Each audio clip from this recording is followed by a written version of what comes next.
আপনার নাম কি? আমার নাম সালে আহমদ চৌধুরী। আপনি কি করেন?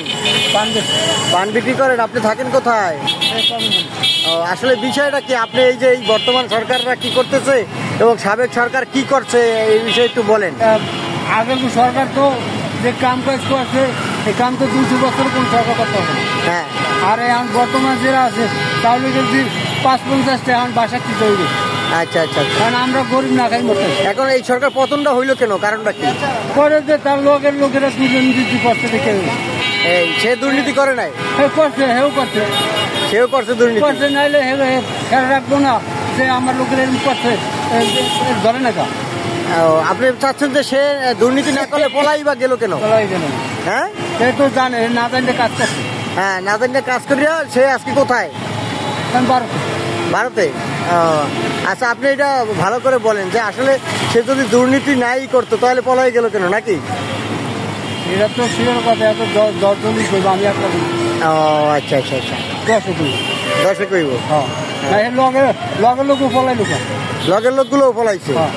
আর আমরা পেশারে কইরা দুর্নীতি করে না, পেশারে করে বলাইছে বাইরে লাইছে। বাইরে তো হালাই করেছি কথা, কিন্তু এই দেশ কোনো দিন ঠিক হবে না।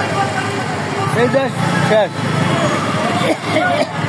এই যে মামার বউরে রাস্তাটা, এই যে ঢাল নামতে আছে, এটা মনে করি 100 বছর আর হবে না। এই কেন হবে না? কেন হবে না? কেন হবে না? যে টাকা পয়সা সব খেয়ে লাগবে। এই মনে করি আমাদের দেশে বাগেরহাট মনে হয় একটা দেরি বাঁধতেছে, মনে করেন আরো সরকারি করেন, আওয়ামী সরকার করছে 40 ফুট চওড়া করছে। এখন আমরা এলাকায় একটু বাঁচতে পানি পুনি থেকে, কিন্তু আসলে সে এই যে কাজ করছে তাকে দুর্নীতিও করছে। দুর্নীতি করছে না করলে তো সে বাংলাদেশে থাকতো নাকি? এখন মনে করেন যান বাঁচাইতে তো হবে। এই তো আপনি মনে করেন যে যান বাঁচানোর স্বার্থে সে পলাই গেছে। ও আচ্ছা আচ্ছা আচ্ছা। তো আসলে আপনার তো বয়স্ক লোক এবং মুরব্বী সিটিজেন, আপনাদের অভিমত জানতে পারলাম। এখন 5-50 টাকা চাউল বাসা চিটাই খান। ও আচ্ছা আচ্ছা আচ্ছা। এই হচ্ছে সাধারণ মানুষের অভিব্যক্ত করলো একজনে, তা শুনলেন। সবাইকে ধন্যবাদ জানাচ্ছি অন টিভি 24-এর পক্ষ থেকে। আল্লাহ হাফেজ।